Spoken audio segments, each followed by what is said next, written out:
Comrade General Secretary, comrade officers, all the comrades on the platform, all the comrades in the audience, all the people of Jamaica who are listening, watching.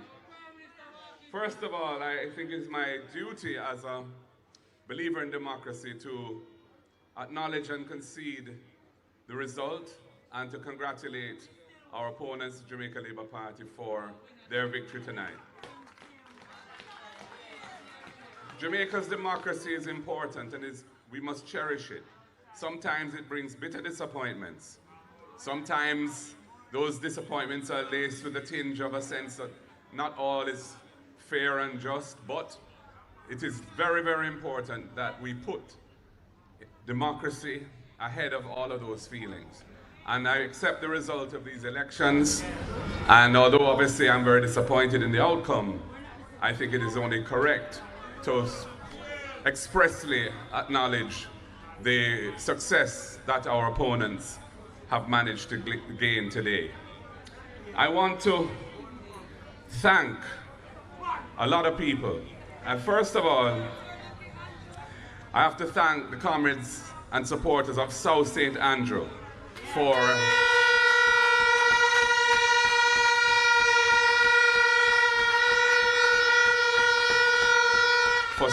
standing with me, for coming out today in their numbers, and for giving us a decisive victory in the constituency which I have the honor to serve. I also want to thank our campaign team, led by our campaign director, our General Secretary, Dayton Campbell, Dr. Dayton Campbell.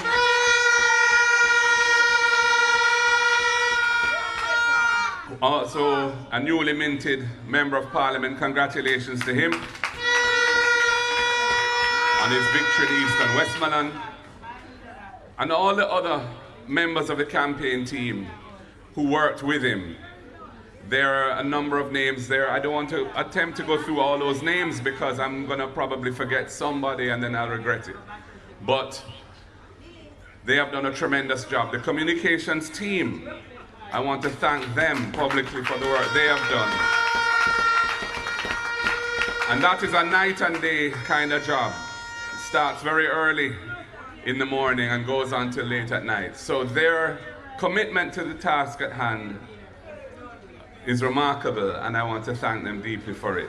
All of our candidates who ran in this election and their campaign teams, I want to thank them for their effort, for their commitment to the country, to the democratic process. I want to, of course, congratulate the 29 who have been successful tonight, and we have more than doubled our number of MPs tonight.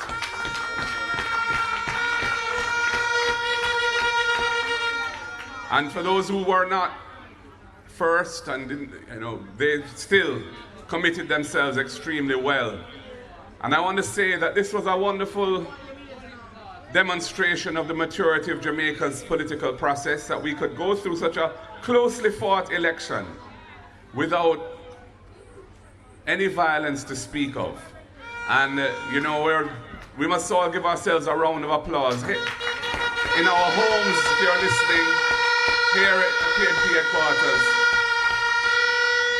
because that was not always the case. And I want to just thank all of the pioneers who led that process to where it is today, where I think we can safely say that Jamaica is a place that really cherishes and respects the democracy that we have built. I want to thank the people of Jamaica for having received us so well and having given us hundreds of thousands of votes and given us 29 seats. We don't take that for granted. We thank you for your time today. I know the voting was often painfully slow, and that's an issue which more will have to be said about, because it's an undemocratic situation when people, elderly and other people, have to be in the hot sun lining up to vote for sometimes hours. And it should not be that way. We should do better, and we have to do better. I must tell you that I'm proud of the platform that we put forward for the people of Jamaica.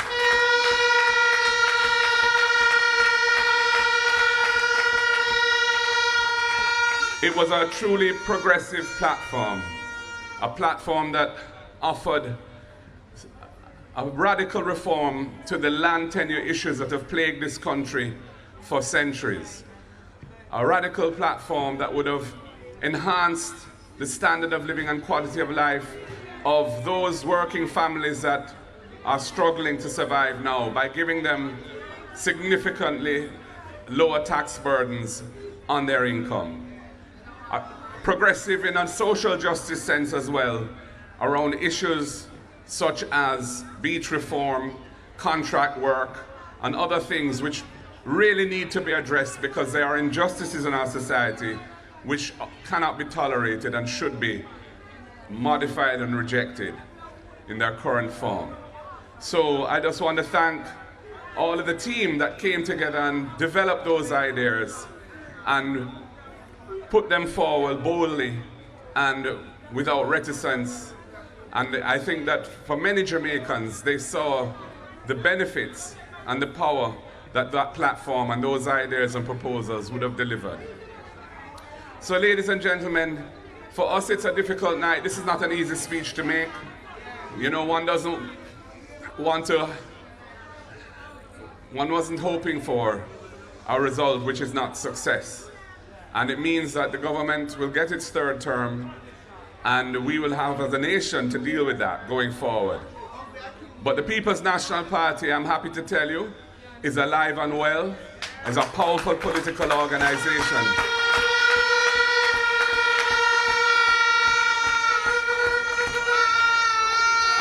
And has embraced modernity in its methods and has definitely, I think, over the last few years, come a long way towards being a competitive political force in Jamaica.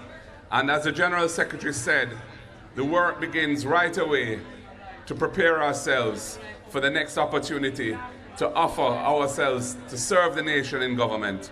And I believe the people will, in due course, give us that chance. Ladies and gentlemen, comrades and friends, the word is love. Power to the people. God bless you all. Thank you for your support.